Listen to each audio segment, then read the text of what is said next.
CBSE words में आपका स्वागत है। तो हम क्लास 10 साइंस का 4th चैप्टर पढ़ रहे थे जिसका नाम है कार्बन एंड इट्स कंपाउंड्स। और लास्ट वीडियो में एक बेसिक सा इंट्रोडक्शन हो गया था कार्बन के बारे में कि कार्बन है क्या। अगर आपने वो वीडियो नहीं देखी तो ऊपर एक आई बटन बंद करा रहा होगा, वहाँ से क्लिक करके आप देख सकते हो। तो आज का हमारा टॉपिक है 4.1 bonding in carbon, the covalent bond. अब कार्बन के अंदर किस तरह की बॉन्डिंग होती है, क्योंकि हमने आयनिक बॉन्ड के बारे में लास्ट चैप्टर में पढ़ लिया था। तो यहाँ पर बेसिकली हम कोवेलेंट बॉन्ड के बारे में पढ़ेंगे। सबसे पहली चीज़ ये है कि हम बॉन्ड समझ लें कि बॉन्ड है क्या। देखो, पहले तो ये जेम्स बॉन्ड वाला बॉन्ड नहीं है, लेकिन ये कैसा बॉन्ड है ये हम समझते हैं। जैसे हम मान लेते हैं हाइड्रोजन ले लेते हैं, हाइड्रोजन गैस हमारी, ठीक है, H2 होता है। अब एक हाइड्रोजन का एटम ये हो गया हमारा और दूसरा हाइड्रोजन का एटम ये हो गया, और इनके बीच में हमने एक बॉन्ड बना दी और हमने कह दिया कि भाई ये जो हमारा H2 है, हाइड्रोजन गैस है, उसका ये मॉलिक्यूल है कि दो एटम है जो कि एक बॉन्ड से कनेक्टेड है। अब ये जो मैंने ब्लैक कलर से बनाया, इसको मैंने क्या नाम दे दिया, बॉन्ड का। अब अगर रियल में देखें तो जो हमारा हाइड्रोजन गैस का एक मॉलिक्यूल होता है, उसके अंदर दो एटम होते हैं, तो उस एटम के बीच में कोई चीज़ नहीं होती। जैसे आप ब्लैक कलर से देख रहे हो तो ऐसा कोई सब्सटेंस नहीं होता कि स्टिक जैसा कुछ है, उसके एक तरफ एक हाइड्रोजन का एटम लगा हुआ है, दूसरी तरफ दूसरा हाइड्रोजन एटम लगा हुआ है, इनके बीच में कुछ नहीं होता। यानी कहने का मतलब ये है, हाइड्रोजन का एक एटम ये है, दूसरा हाइड्रोजन का एक एटम ये है, इसके बीच में कोई सब्सटेंस नहीं होता। तो फिर आप कहो कि ये बॉन्ड क्या होती है। ये जो बॉन्ड है वो एक तरीके की फोर्स है बस, ठीक है, जो हाइड्रोजन के दो एटम्स के बीच में लग रही होती है। इसी फोर्स की वजह से एक मॉलिक्यूल के अंदर जो दो हाइड्रोजन एटम है वो एक साथ रहते हैं, एक दूसरे से दूर नहीं भाग पाते, ठीक है। तो उस फोर्स को हम बॉन्ड कहते हैं, ठीक है। तो बॉन्ड आप समझ गए कि क्या होता है। अब फोर्स के हिसाब से ही हम बॉन्ड का नाम दे देते हैं कि भाई ये आयनिक बॉन्ड है और ये कोवेलेंट बॉन्ड है। तो किसी भी मॉलिक्यूल्स के जो एटम्स हैं उनके बीच में जो फोर्स लग रही, जिसको हम बॉन्ड से शो कर रहे हैं, ठीक है, इसके बीच में जो फोर्स लग रही है उस फोर्स को हम इंट्रामॉलिक्यूलर फोर्स कहते हैं। ये नाम आपको याद नहीं रखना, बस एक चीज़ आपको यहाँ आगे समझानी है, उसी लिए सारी इंट्रोडक्शन आपको दे रहा हूँ कि मॉलिक्यूल्स के अंदर जो एटम्स हैं वो आपस में जुड़े रहें, कनेक्टेड रहें, एक दूसरे से दूर ना भागें, क्योंकि अगर दूर चले गए तो मॉलिक्यूल खत्म हो जाएगा। तो वो जो फोर्स है जो एक मॉलिक्यूल को बनाए रखती है उसे हम इंट्रामॉलिक्यूलर फोर्स कहते हैं, ठीक है। अब एक और तरीके की फोर्स होती है, जैसे हमारा ये H2 का एक मॉलिक्यूल है, ठीक है, और एक दूसरा मॉलिक्यूल है H2 का, ठीक है। दो मॉलिक्यूल्स के बीच के अंदर जो फोर्स लग रही होती है उस फोर्स को हम इंटर मॉलिक्यूलर फोर्स कहते हैं, ठीक है। तो इंट्रामॉलिक्यूलर फोर्स वो है जो मॉलिक्यूल्स के अंदर जो एटम्स हैं उनके बीच में लग रही है, उस फोर्स को हमने बॉन्ड का नाम दे दिया है। और जो हमारी इंटरमॉलिक्यूलर फोर्स है वो अलग अलग मॉलिक्यूल्स के बीच में लगने वाली फोर्स है। अब ये फोर्स स्ट्रांग रहती है, ये सारी चीज़ें आपने पढ़ी है। तो एटम्स क्या रहेंगे, मॉलिक्यूल्स क्या रहेंगे, ऐसे करीब करीब रहेंगे। ऐसे स्ट्रक्चर आपने पढ़ा होगा। ये किसका होता है, सॉलिड का होता है, जहाँ पर जो मॉलिक्यूल्स हैं वो बहुत करीब करीब हैं। करीब इसलिए है क्योंकि जो फोर्स है मॉलिक्यूल्स के बीच में, जिसे हम इंटरमॉलिक्यूलर फोर्स कहते हैं, वो काफ़ी ज़्यादा है। अगर ये फोर्स कम होगी तो क्या होगा, मॉलिक्यूल्स थोड़े दूर दूर हो जाएंगे, ठीक है, इस तरह से, जिसे आपने जूनियर क्लासेस में पढ़ा होगा। ये क्या होता है, आपका लिक्विड हो जाता है। यानी अब यहाँ पर फोर्स जो लग रही है वो सॉलिड के कंपैरिजन में कम है। और ज़्यादा अगर दूर चले गए, यानी अब फोर्स और ज़्यादा कम हो गई है, तो ये कौन सा स्टेट हो जाता है, हमारा गैसियस स्टेट। तो ये चीज़ आप समझ गए कि सॉलिड में जो इंटरमॉलिक्यूलर फोर्सेस है वो ज़्यादा होती है, लिक्विड में कम होती है और गैस में बहुत ही ज़्यादा कम होती है। इसका मतलब ये है कि अगर हमको सॉलिड से लिक्विड में किसी चीज़ को कन्वर्ट करना है या लिक्विड से हमको गैस में कन्वर्ट करना है, तो हमें क्या करना पड़ेगा, इस फोर्स को कम करना पड़ेगा। फोर्स कम हो जाएगी, मॉलिक्यूल्स दूर चले जाएंगे और स्टेट हमारा चेंज हो जाएगा। तो अब यहाँ पर जो लिखा है उसको हम समझते हैं। देखो, प्रीवियस चैप्टर के अंदर हमने आयनिक कंपाउंड्स की प्रॉपर्टीज़ के बारे में पढ़ा था और ये देखा था जो आयनिक कंपाउंड्स हैं उनके हाई मेल्टिंग और बॉइलिंग पॉइंट होते हैं, ठीक है, और वो इलेक्ट्रिसिटी भी कंडक्ट करते हैं जब वो सोल्यूशन के फॉर्म में हो। यानी आयनिक कंपाउंड हमने लिया, उसको पानी में मिलाकर सोल्यूशन बना दिया, तो उसमें से इलेक्ट्रिसिटी पास हो जाएगी। या फिर वो आयनिक कंपाउंड हमने लिया, उसको हीट करके मेल्ट कर दिया, मॉल्टन स्टेट में आ गया है, पिघले हुए स्टेट में, तब वो इलेक्ट्रिसिटी कंडक्ट करते हैं।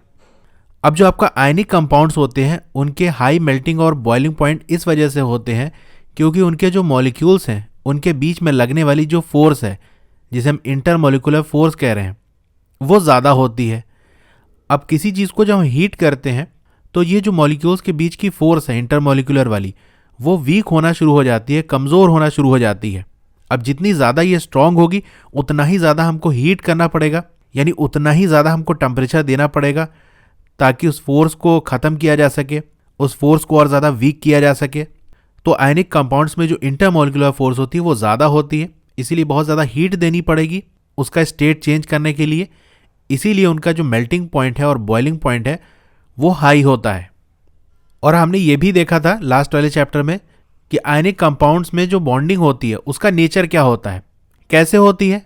एक हमारा कोई एटम होता है, उसके पास इलेक्ट्रॉन ज़्यादा होता है, एक हो सकता है 2 3 जितने भी ज़्यादा हैं, और दूसरा कोई एलिमेंट होता है, मान लेते हैं बी, उसके पास इलेक्ट्रॉन की कमी होती है, तो ए वाला अपना इलेक्ट्रॉन बी को दे देता है और इस तरीके से ये इनके बीच में बॉन्ड बन जाती है, ठीक है, एक फोर्स जनरेट हो जाती है। यहाँ पर इस चैप्टर में हम कुछ कार्बन कंपाउंड्स की प्रॉपर्टीज़ को स्टडी करेंगे। अब ज़्यादातर जो कार्बन कंपाउंड्स होते हैं, यानी वो कंपाउंड जिनके अंदर कार्बन प्रेजेंट होता है, वो पुअर कंडक्टर होते हैं इलेक्ट्रिसिटी के, जैसा कि हमने चैप्टर सेकंड में पढ़ा था। अब चैप्टर सेकंड में जो आपकी एक्टिविटी है 2.8 वाली, उसमें आपने देखा होगा कि हमने जब ग्लूकोज लिया था या फिर हमने जब अल्कोहल लिया था तो वहाँ पर इलेक्ट्रिसिटी कंडक्ट नहीं हो रही थी। और ग्लूकोज में भी क्या होता है, कार्बन प्रेजेंट होता है, और अल्कोहल में भी कार्बन प्रेजेंट होता है, यानी ये दोनों कार्बन के ही कंपाउंड हैं और वो पुअर कंडक्टर है इलेक्ट्रिसिटी के, ठीक है, यानी अपने थ्रू करंट को पास होने नहीं देते। अब राइट साइड में देख सकते हो टेबल 4.1, यहाँ पर आपको बॉइलिंग पॉइंट और मेल्टिंग पॉइंट दिया हुआ है कुछ कार्बन कंपाउंड्स के। ये वैल्यूज़ आपको नहीं याद रखनी है, बस आपको ये याद रखना है कि जो कार्बन कंपाउंड्स होते हैं ज़्यादातर उनका जो मेल्टिंग और बॉइलिंग पॉइंट है वो लो होता है, ठीक है। दिस कंपाउंड है low melting and boiling point as compare to ionic compound. Ionic compound से कंपेयर करें तो इनका मेल्टिंग और बॉइलिंग पॉइंट दोनों ही कम होता है। तो इससे हम कंक्लूड कर सकते हैं कि जो फोर्स ऑफ अट्रैक्शन होती है मॉलिक्यूल्स के बीच में, इस फोर्स को हमने क्या नाम दिया था, अभी मैंने आपको बताया था इंटरमॉलिक्यूलर फोर्स, यानी मॉलिक्यूल्स के बीच में जो फोर्स लग रही है वो कैसी है, आर नॉट वेरी स्ट्रॉन्ग, ये ज़्यादा स्ट्रॉन्ग नहीं है। इसी चीज़ के लिए मैंने देखो पूरा मैकेनिज्म आपको समझाया था कि अगर फोर्स स्ट्रॉन्ग नहीं होगी तो बहुत थोड़ी सी हीट में ही आप मॉलिक्यूल्स को दूर कर सकते हो। मॉलिक्यूल्स दूर हो गए तो क्या हो जाएगा, पहले तो सॉलिड से वो लिक्विड में हो जाएगा, और दूर हो जाएंगे तो लिक्विड से वो गैस में चला जाएगा, ठीक है, जैसे कि मैंने आपको ये एरो से पूरा शो किया था। तो यहाँ पर जो आपके कार्बन कंपाउंड्स होते हैं, और कार्बन कंपाउंड्स कैसे हैं, कोवेलेंट कंपाउंड्स हैं, यानी इनके बीच में कोवेलेंट बॉन्डिंग होती है। अब कोवेलेंट बॉन्ड क्या है अभी आगे हम देखेंगे। तो इनके मॉलिक्यूल्स के बीच में जो फोर्स होती है, इंटरमॉलिक्यूलर फोर्स होती है, वो ज़्यादा स्ट्रॉन्ग नहीं होती, यानी वीक होती है। अब ये जो कंपाउंड्स होते हैं कार्बन कंपाउंड्स, ये नॉन कंडक्टर होते हैं इलेक्ट्रिसिटी के। इससे हम ये कंक्लूड कर सकते हैं कि यहाँ पर जब बॉन्डिंग होती है तो कोई भी आयंस का फॉर्मेशन नहीं होता, क्योंकि आयंस ही हमारे इलेक्ट्रिसिटी को कंडक्ट कराते हैं। जैसा कि आपने पढ़ा होगा, HCl का एग्जाम्पल ले लेते हैं। इसमें क्या होता है, जब इसको पानी में डालते हैं तो इसके H+ अलग हो गए, Cl निगेटिव अलग हो गया, तो इस पर चार्ज है तो इसको हम क्या कहेंगे, आयंस है। अब इन आयंस की वजह से इलेक्ट्रिसिटी कंडक्ट हो जाती है, लेकिन यहाँ पर इलेक्ट्रिसिटी कंडक्ट नहीं हो रही है, तो हम ये कह सकते हैं इसका मतलब आयंस नहीं बन रहे हैं। आयनिक कंपाउंड में आयंस बन रहे होते हैं। कैसे बनते हैं, जैसे हमारा सोडियम है, इसके पास 1 इलेक्ट्रॉन एक्स्ट्रा है, और क्लोरीन है, इसके पास 1 इलेक्ट्रॉन की कमी है। इसको मैं डिटेल में नहीं पढ़ाऊंगा क्योंकि चैप्टर 3 का पार्ट है। तो सोडियम जब अपना 1 इलेक्ट्रॉन क्लोरीन को देगा तो क्या होगा, सोडियम के पास इलेक्ट्रॉन कम हो गए। पहले पॉजिटिव और निगेटिव चार्ज दोनों बराबर थे, अब निगेटिव वाला एक कम हो गया। इसका मतलब ओवरऑल पॉजिटिव इसके पास ज़्यादा हो गया, इसीलिए Na+ हम लगा देते हैं। तो यहाँ देखो आयन बन गया। क्लोरीन को 1 एक्स्ट्रा इलेक्ट्रॉन मिल गया, यानी 1 निगेटिव चार्ज एक्स्ट्रा हो गया, तो Cl निगेटिव हम कह देंगे, ठीक है। तो यहाँ भी आयंस बन गया। तो आयनिक जो कंपाउंड्स होते हैं उसमें ये होता है कि आयंस बन जाते हैं और इसी वजह से इलेक्ट्रिसिटी कंडक्ट हो जाती है, लेकिन यहाँ पर आयंस का फॉर्मेशन नहीं होता। क्लास 9 में हमने कंबाइनिंग कैपेसिटी के बारे में पढ़ा था, अलग अलग एलिमेंट्स की। कंबाइनिंग कैपेसिटी का मतलब क्या है, जैसे हमारे पास सोडियम है तो मैं पूछूं कि कितने क्लोरीन के साथ ये जुड़ सकता है, तो सोडियम के पास 1 एक्स्ट्रा इलेक्ट्रॉन है तो सिर्फ वो एक ही क्लोरीन के साथ जुड़ सकता है। इसीलिए फॉर्मूला क्या बनता है, NaCl, ना कि आप Na2 क्लोरीन जोड़ दो NaCl2, तो ऐसा कुछ नहीं बनता, ठीक है। क्योंकि सोडियम की कंबाइनिंग कैपेसिटी कितनी है, 1 है। और ये कंबाइनिंग कैपेसिटी होती क्या है, ये सब आपने क्लास 9 में पढ़ा होगा। ये आपकी वैलेंसी होती है, सोडियम की वैलेंसी 1 होती है, इसीलिए एक ही क्लोरीन के साथ जुड़ता है। अगर मैग्नीशियम की बात कर लेते हैं, इसकी वैलेंसी कितनी होती है, 2 होती है। तो 2 एटम्स को और अपने साथ जोड़ सकता है। अगर क्लोरीन की जैसे हम बात करें तो आपने लास्ट चैप्टर में इसका पढ़ा होगा पूरा स्ट्रक्चर MgCl2, ठीक है। तो जैसी वैलेंसी होती है उसी हिसाब से वो नंबर ऑफ एटम्स को अपने साथ जोड़ सकता है। अब यहां पर हम इलेक्ट्रॉनिक कॉन्फ़िगरेशन ऑफ कार्बन की बात कर लेते हैं। तो हम कैसे लिखते हैं, देखो सबसे पहला वाला जो शेल होता है वो K होता है, उसके बाद आपका L आता है। K में मैक्सिमम कितने इलेक्ट्रॉन हो सकते हैं, 2 हो सकते हैं। L में मैक्सिमम 8 हो सकते हैं, ठीक है। अब कार्बन का जो एटॉमिक नंबर है वो 6 है, यानी 6 भरना है। सबसे पहले K वाले में 2 स्पेस है, पूरा मैक्सिमम 2 भर गया। अब बचा कितना, 4 बचा, 6 में से 2 निकल गया, 4 बचा। तो L वाले में कितने होंगे, 4 होंगे। और L क्या है, ये आउटर मोस्ट शेल है, सबसे बाहर वाली शेल है जहां मैक्सिमम 8 हो सकता है, लेकिन है कितना, 4 है। तो हम ये कह सकते हैं जो आउटर मोस्ट शेल है, लास्ट वाली जो शेल है वो खाली है, क्योंकि टोटल 8 हो सकता है और है कितना, अभी 4 है। तो यहां हमसे पूछ रहा है what will be the distribution of electron in various shell of carbon. तो कैसे डिस्ट्रीब्यूशन है वो हमने देख लिया कि K वाले में 2 है और L वाले में 4 होते हैं। कितने वैलेंस इलेक्ट्रॉन है कार्बन के पास, तो वैलेंस इलेक्ट्रॉन वो होते हैं जो आउटर मोस्ट शेल में होते हैं, सबसे बाहर वाली शेल। तो सबसे बाहर वाली शेल कौन सी है, L है, और इसमें कितने हैं, 4 है। तो कार्बन के अंदर जो वैलेंस इलेक्ट्रॉन है वो कितने होते हैं, 4 होते हैं। अब जो रिएक्टिविटी होती है एलिमेंट की, यानी कोई भी रिएक्शन होता क्यों है, इसलिए होता है क्योंकि वो जो एटम होता है वो चाहता है उसकी जो आउटर मोस्ट शेल है वो पूरी तरह से भरी रहे, खाली ना रहे, ठीक है, completely filled outermost shell हो जाए। इसके लिए वो रिएक्शन करता है कि कहीं से इलेक्ट्रॉन मिल जाए या हम दे दें या शेयरिंग कर लें और हमारा जो आउटर मोस्ट शेल है वो पूरी तरह से भरा हो। यानी जो नोबल गैस का कॉन्फ़िगरेशन है, नोबल गैस में क्या होता है, उसकी जो आउटर मोस्ट शेल है वो कंप्लीटली फिल होती है। तो हर एटम चाहता है कि हमारा भी नोबल गैस की तरह ही कॉन्फ़िगरेशन हो जाए। जैसे कार्बन है, कार्बन के देखो यहाँ पर सिर्फ 4 है और टोटल स्पेस 8 की है। तो ये दूसरे जो एटम्स है उसके साथ इसलिए रिएक्ट करेगा ताकि ये जो आउटर मोस्ट शेल है इसकी पूरी फिल हो जाए। अब जो आयनिक कंपाउंड्स हैं उसमें जो एलिमेंट्स होते हैं वो किस तरह से करते हैं, जैसा कि लास्ट चैप्टर आपने पढ़ा होगा, या तो इलेक्ट्रॉन गेन कर लेते हैं कि जैसे क्लोरीन है उसको 1 इलेक्ट्रॉन की ज़रूरत है तो दूसरे के साथ बॉन्डिंग किया और उससे एक इलेक्ट्रॉन उसको मिल गया, या फिर लूज करते हैं जैसे कि सोडियम का मैंने आपको बताया था कि इसके पास एक्स्ट्रा है तो वो चाहेगा कि ये भी चला जाए ताकि वो शेल ही पूरी खत्म हो जाए।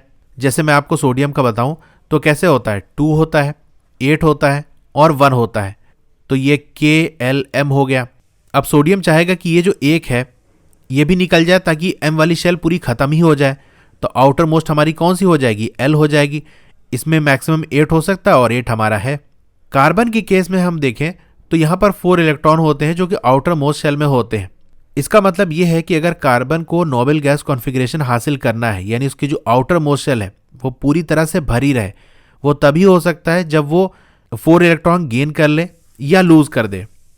कहने का मतलब ये है कि यहाँ पर 4 है, अगर इसको कहीं से 4 इलेक्ट्रॉन और मिल जाए, ठीक है, +4 हो जाए तो इसका टोटल 8 हो जाएगा, काम इसका बन जाएगा। जो आउटर मोस्ट शेल है वो पूरी तरह से भरी है, 8 होना चाहिए तो 8 है। या फिर ऐसा हो जाए कि ये जो 4 है कोई दे नहीं रहा है तो ये पूरी तरह से रिमूव हो जाए, यहाँ से 4 जो इलेक्ट्रॉन है वो चले जाए ताकि ये जो L वाली शेल है हमारी पूरी तरह से ख़त्म हो जाए और एक ही शेल रह जाए K वाली। तो एक ही शेल है तो वही सबसे आउटर मोस्ट होगी, सबसे बाहर वाली वही शेल होगी, पहली भी वही आखिरी भी वही। और यहाँ 2 होना चाहिए और 2 है तो भी काम बन जाएगा। यानी या तो 4 इलेक्ट्रॉन दे दे या इसको 4 इलेक्ट्रॉन मिल जाए तो इसका नोबल गैस कॉन्फ़िगरेशन हासिल हो जाएगा। लेकिन गेन और लूज करने में एक प्रॉब्लम है। क्या प्रॉब्लम है, पहले हम बात कर लेते हैं गेन की, कि अगर इसको 4 इलेक्ट्रॉन मिल जाए तो क्या होगा। तो 4 इलेक्ट्रॉन मिलेगा तो क्या हो जाएगा, नेगेटिव चार्ज ज़्यादा हो गए। कितने ज़्यादा हो गए, 4 हो गए, इसीलिए हम क्या लिखेंगे, C और 4 नेगेटिव एनायन। लेकिन यहाँ पर एक प्रॉब्लम ये हो जाएगी, it would be difficult for the nucleus with 6 protons to hold on to 10 electron. अभी क्या था, इसके न्यूक्लियस के अंदर 6 प्रोटॉन था, पॉजिटिव चार्ज था, और बाहर जो 6 इलेक्ट्रॉन थे वो रिवॉल्व कर रहे थे। अब आपने क्या कर दिया, 4 इलेक्ट्रॉन इसको दे दिया, 4 इसने गेन कर लिए, तो अब 6 की जगह 10 हो गए, ठीक है। तो यहाँ पर जो प्रोटॉन है इन इलेक्ट्रॉन्स को होल्ड नहीं कर पाएंगे। ऐसे समझ सकते हो, आपने कोई पार्टी रखी, उसमें 6 लोगों को इन्वाइट किया और उसी हिसाब से आपने सारे अरेंजमेंट्स किए। अगर एक आध लोग कोई ज़्यादा आ गए तो एडजस्ट हो जाएगा कि भाई 6 थे, अगर 7 आ गए तो चल जाए काम। लेकिन अगर 4 एक्स्ट्रा आ गए, आपने 6 लोगों का इंतज़ाम किया था और 10 लोग आ गए, तो प्रॉब्लम हो जाएगी। तो वही चीज़ यहाँ पर भी है कि अब प्रोटॉन तो हमारे 6 ही हैं, लेकिन इलेक्ट्रॉन 10 हो गए। अब ये जो 6 प्रोटॉन है वो 10 इलेक्ट्रॉन को होल्ड नहीं कर पाएंगे, इसलिए गेन वाला तो हो नहीं सकता है। दूसरा, अगर ये 4 इलेक्ट्रॉन लूज कर दे तो क्या हो जाएगा, पॉजिटिव चार्ज के पास ज़्यादा हो गए क्योंकि निगेटिव निकल गए, तो C इसके ऊपर 4 पॉजिटिव चार्ज, कैटायन हम कह देंगे। लेकिन ये 4 इलेक्ट्रॉन कार्बन के एटम से रिमूव करना आसान नहीं है, बहुत मुश्किल है। इसके लिए बहुत ज़्यादा अमाउंट में आपको एनर्जी लगेगी, और मान लो आपने बहुत ज़्यादा एनर्जी लगा के किसी तरीके से इलेक्ट्रॉन को रिमूव कर भी दिया, तो देखो प्रॉब्लम क्या होगी कि प्रोटॉन आपके 6 हैं और इलेक्ट्रॉन आपके सिर्फ 2 ही हैं, तो जो एटम है वो स्टेबल नहीं रह पाएगा। न्यूक्लियस ज़्यादा पावरफुल हो गया, वो 2 इलेक्ट्रॉन को अपनी तरफ खींचेगा और इस तरह से वो जो एटम है वो डिस्ट्रॉय हो सकता है, तो वो स्टेबल नहीं रह पाएगा। तो भाई कार्बन गेन नहीं कर सकता, इलेक्ट्रॉन लूज नहीं कर सकता, तो करेगा क्या? तो कार्बन ने एक जुगाड़ निकाला, वो ये कि भाई ना हम देंगे ना लेंगे, हम शेयरिंग कर लेते हैं। जो हमारे वैलेंस इलेक्ट्रॉन है ना, जो आउटर मोस्ट शेल में जो इलेक्ट्रॉन है 4, उसको हम शेयर कर लेंगे। अब शेयरिंग किसके साथ करेगा? भाई कार्बन के दुख को तो सिर्फ कार्बन ही जाने, कार्बन के साथ शेयर कर लेगा कि एक कार्बन एटम है, वो कहेगा कि हमारे जो 4 इलेक्ट्रॉन्स हैं उसको हम शेयर कर लेते हैं अपने ही दूसरे कार्बन के साथ, ठीक है। तो ऐसे भी हो सकता है, या फिर जो आपका कार्बन है वो किसी दूसरे एलिमेंट के जो एटम है उसके साथ भी कर सकता है, जिसे हम आगे डिटेल में देखेंगे। तो कार्बन अपने वैलेंस इलेक्ट्रॉन को दूसरे कार्बन एटम के साथ या दूसरे एलिमेंट के जो एटम है उसके साथ शेयर कर सकता है। अच्छा, ये शेयरिंग वाला जो मामला है सिर्फ कार्बन के साथ ही नहीं है, बहुत से और एलिमेंट्स हैं जो कि मॉलिक्यूल्स बनाते हैं इसी तरह से शेयरिंग करके अपने इलेक्ट्रॉन की। अब जैसे कि मैंने आपको बताया कि जो इलेक्ट्रॉन की शेयरिंग होगी वो कौन से होने चाहिए, आउटर मोस्ट वाले, जो सबसे बाहर वाले शेल के होंगे, ठीक है। Belongs to outermost shell of both the atom, दोनों ही एटम के जो आउटर मोस्ट शेल होंगे उसमें जो इलेक्ट्रॉन है वही शेयरिंग करेंगे। और शेयरिंग इस तरह से करेंगे कि दोनों ही जो नोबेल गैस कॉन्फ़िगरेशन है वो हासिल कर लें। अब कार्बन कंपाउंड्स की तरफ आगे बढ़ने से पहले कुछ सिंपल मॉलिक्यूल्स को हम समझ लेते हैं कि किस तरह से शेयरिंग से मॉलिक्यूल्स बनते हैं, ठीक है। जो वैलेंस इलेक्ट्रॉन है उनकी शेयरिंग से किस तरह से मॉलिक्यूल्स बनता है, पहले उसको समझ लेंगे, फिर कार्बन की तरफ जाएंगे। तो इस वीडियो में हम यहीं तक रखते हैं, क्योंकि आगे अगर हम बढ़ेंगे तो फिर वो पूरा टॉपिक कंप्लीट ही करना पड़ेगा, बीच में हम ब्रेक नहीं ले सकते। तो अगली वीडियो में जो बचा हुआ है इसका टॉपिक है वो पूरा कंप्लीट हो जाएगा। अब जो भी वीडियोस है वो आप प्लेलिस्ट से जाकर देख सकते हो, प्लेलिस्ट का लिंक आपको सब डिस्क्रिप्शन में मिल जाएगा। आपको ये वीडियो कैसी लगी कमेंट करके ज़रूर बताइए, अच्छी लगी हो तो लाइक करिए, और अगर आप चैनल पर नए हैं या अभी तक चैनल को सब्सक्राइब नहीं किया है तो चैनल को सब्सक्राइब करके उसके बगल में एक बेल का आइकन होगा, उसको दबा के ऑल पे क्लिक करना है, ताकि जब भी नई वीडियो आए आपको मैसेज आ सके। मिलते हैं अगली वीडियो में, थैंक यू।